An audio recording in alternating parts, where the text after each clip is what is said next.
Hi, it's Scott Hamilton, Rockfile, back with another podcast review. I checked out The Magnificent Seven, the 2016 remake in 4K. I'm not the biggest Western fan, but I grew up watching them with my dad. Maybe I watched too many. Always a fan of Clint Eastwood's movies, especially some of those Italian Westerns. There were a few others. My dad was a John Wayne fan, a Clint Eastwood fan. I watched some of the typical stuff. But in my adult life, well, they quit making Westerns for the most part. I mean, I really like Silverado. I really like Unforgiven. So there have been a few, that have been made in my lifetime that were modern and very good.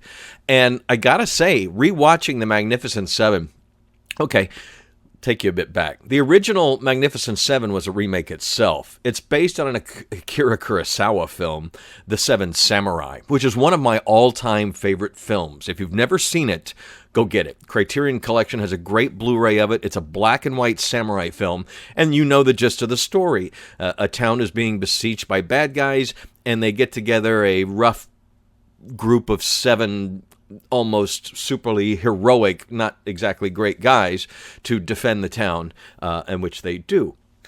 So when they took that original movie, and when I saw The Magnificent Seven, the original Western, I had no idea, but later in life I found out it was based on Akira Kurosawa's film, and I'm a huge Kurosawa film, and that one's in my collection every time they do an upgrade of it. I can't wait for a 4K edition of it. It's a great film.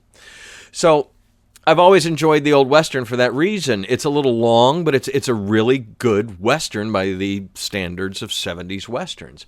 And I guess was due for an update. So in 2016, they put together this pretty incredible cast, actually, to remake this film yet again. Anton Fuqua directed it. He made his start with The Replacement Killers, which was the first Chow Yun-Fat movie that brought him over here. And he went on to direct Training Day and a few other movies. He's an award-winning director. He's also directed some fairly mediocre movies. But he directed the two Equalizer movies with Denzel, and I guess they have a nice working relationship since they've worked together several times.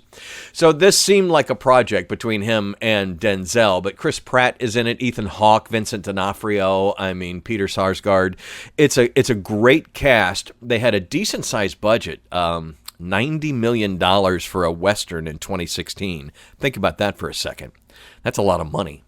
Went on to gross over $160 million worldwide, so it wasn't a huge hit, but it did make its money back, I guess. With marketing and everything, I guess it came close.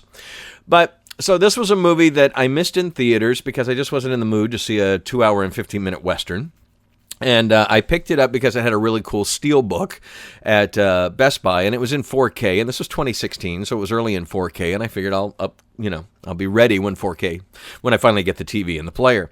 And so fast forward, I had watched the Blu-ray back then. So this was really my first time watching the 4K on our 85-inch Samsung HDR television. And it looks pretty spectacular. It was filmed on film on purpose, so there is a thin layer of film grain, but that just gives it a very classic look and feel. Other than that, the colors are spectacular. The HDR is quite tasteful in how it was implemented. It just makes things a little warmer, a little more vibrant than the Blu-ray. I did pop it in to do a A/B, and that's what you'll find even on some that don't blow you away with HDR. Some 4Ks, it just makes the picture look more, I don't know, it's like when you take an old photograph and you scan it and you put it in Photoshop and you tell it to auto contrast and all that stuff. It's kind of that, It kind of takes a kind of blah, just standard image that you get used to and makes it vivid, makes it clear, makes it, the colors are just warmer. So watching it this time, I A, didn't remember much of the movie because I've only seen it once, and B, wanted to evaluate the 4K. And the 4K, while it didn't blow me away, it's very good. The soundtrack is great. It's got a Dolby Atmos mix. You've got bullets whizzing all around your head in the action scenes, some thunderous hooves and things like that. Really got some good bass response from this movie and some good surround sound stuff. Other than that, It's a very entertaining film by any standard, but as a Western, it's good. They made a modern version of The Magnificent Seven, and it doesn't suck. Online, I've seen, at the time, it kind of got lukewarm reviews, but these days, you're seeing like a lot of 4.5 out of 5 stars. I'd probably go 4 out of 5, maybe 4.5. The acting is so good, and it takes a while to get going, not in a bad way. It's just a while before we see Denzel, a good 20 minutes or so, where we have the introduction to what this town is being besieged by. And then we start introducing our characters as he makes his way to this town to see what they can do to stop the bad guys, quote unquote. And, as a modern film and as a Western, I got to say I was entertained by this 133-minute film.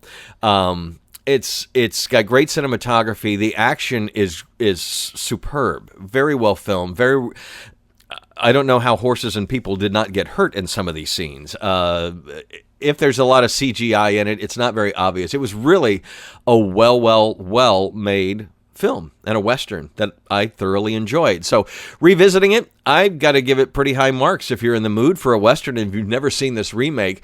One of my favorite things is seeing Chris Pratt not play Star-Lord. We've kind of gotten used to him in the Guardians of the Galaxy and Avengers movies, and it's nice to see him in other things like Jurassic World and this, where he does play something different. And this is quite different from Star-Lord. He could have just phoned it in, and he didn't. Ethan Hawke, not used to seeing him this way either. Vincent D'Onofrio is almost unrecognizable.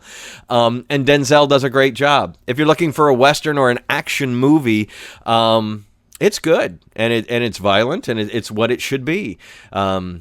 If you don't know the story, by the end, not everybody survives, but their heroic actions made them magnificent, and that's where you get the movie.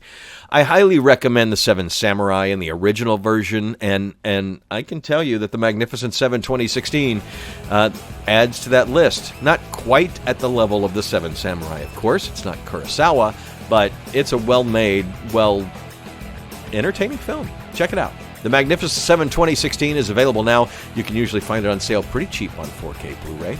I'm Scott Hamilton, Rockfile. The Rockfile is my website. All my links are below. Sharing is caring. Thank you for subscribing, and thank you oh so much for listening.